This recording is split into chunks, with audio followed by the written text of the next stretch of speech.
Tutorial para participar en el Festival Artístico MAM 2023. It's Tichnab Khalil, Ishbil, Yekbil Chwinklal, Oxbil, Inchaltil Bilal. Chil kan ebil tocht Ikhlal Khalil. Atokt bi, Asbil Nabil. Ich contest kan Aont, Kablach Tuching. Ambil, Acht Sachlach Taklash. Ajulu, Okpinchetl Tochpakanil.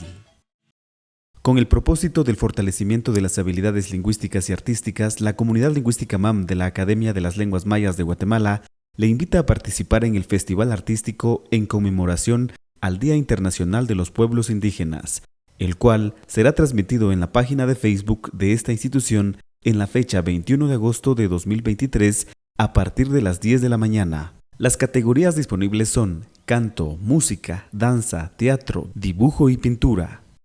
Metodología. Canto.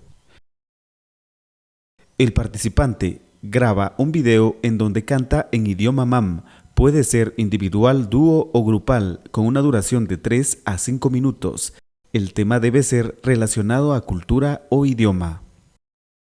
Música. Él o los participantes graban un video en donde participan con música utilizando instrumentos autóctonos, con una duración sugerida de 3 a 5 minutos.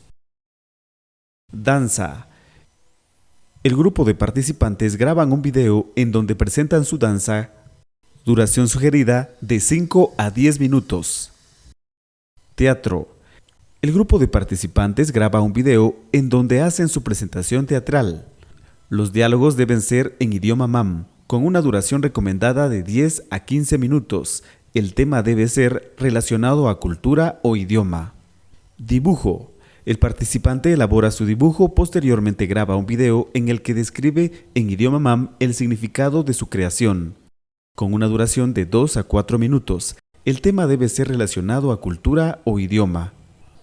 Pintura. El participante elabora su pintura, posteriormente graba un video en el que describe en idioma MAM el significado de su creación, con una duración de 2 a 4 minutos. El tema debe ser relacionado a cultura o idioma. Cronograma. Fecha límite de envío de video, martes 15 de agosto de 2023. Transmisión del evento, 21 de agosto de 2023. Recomendaciones de grabación. Grabar el video en formato horizontal. Velar que haya una iluminación adecuada durante la grabación. Le recomendamos grabar en los horarios 7 de la mañana o a partir de las 17 horas. En este horario la luz del sol es suave. Cuidar que el audio se escuche claro. Evitar grabar en salones o habitaciones que generen demasiado eco y alejarse de ruidos de carros u otros sonidos que puedan distraer su intervención. Le recomendamos que en su participación porte su indumentaria del municipio en donde vive. Envío del video. El video lo debe de enviar preferentemente al correo electrónico jorgesaqueo@gmail.com, en caso contrario al número de WhatsApp 3388 1141. Aconsejamos que lo haga por correo para evitar que su video baje de resolución. Si el correo no le permite enviar porque el tamaño de su video supera el límite permitido, puede subirlo a Drive, WeTransfer u otra plataforma de transferencia de archivos. Chonte tun onbil.